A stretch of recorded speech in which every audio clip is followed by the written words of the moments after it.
हर तरीके से गलत है। तामसिक तंत्र पूर्ण रूप से शक्तिपात करवाता है। जो व्यक्ति तामसिक तंत्र करते हैं, कभी उनकी मृत्यु को देखिएगा कैसी होती है। उनकी मृत्यु जब होती है तामसिक तांत्रिकों की, उनकी मृत्यु के समय में जिस शक्तियों से वो काम करवाते हैं, चाहे योगिनियां ही क्यों ना हो, उनके मुंह में विष्ठा यानी मनुष्य का मल आकर के डाल देती हैं मृत्यु शैया पर। जहां गंगाजल पड़ना चाहिए मनुष्य का मल जाता है।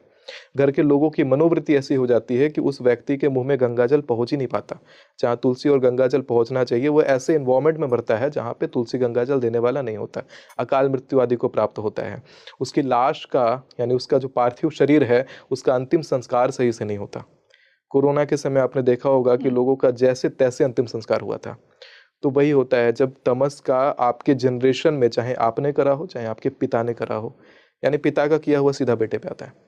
तो आपके पिता ने करा हो चाहे आपने करा हो, दोनों एक ही है। आप और आपके पूर्वज अलग नहीं है। आपके पूर्वज आपके द्वारा बात करते हैं, यानी आपकी पूरी जो पीढ़ी है वो सीधा आपके ऊपर आवाहित होती है और सीधा फिर वो बात करते हैं। उनकी सारी साधनाएं आपके द्वारा बात करती हैं। जो कहते हैं कि इस प्रकार की मृत्यु और इस प्रकार की अधोगति को जो प्राप्त करते हैं, वो यही तामसिक साधक होते हैं, जिन्होंने अपने पूरे जन्म पूरे जीवन में, इसे हम लोग कहते हैं एक आम भाषा में आल जाल, आल और जाल में अपना पूरा जीवन निकाल दिया होता है। यानी सही तत्वों को पकड़ा ही नहीं, ऊपर ऊपर से तत्वों को छुआ उन्होंने कि हाँ इसको करने से ऐसा होगा, इसको करने से ऐसा होगा, और सब प्रयोग कर डालते हैं। कभी किसी के लिए कर दिया, कभी छोटा सा किसी से लड़ाई हुआ प्रयोग कर दिया, कभी जीवन में कुछ चाहिए वहाँ पे प्रयोग कर दिया। तो वो लोग बड़े परेशान हो जाते हैं। जबकि अगर भगवती के सच्चे साधक है तो उनको कुछ प्रयोग की ज़रूरत ही नहीं पड़ती।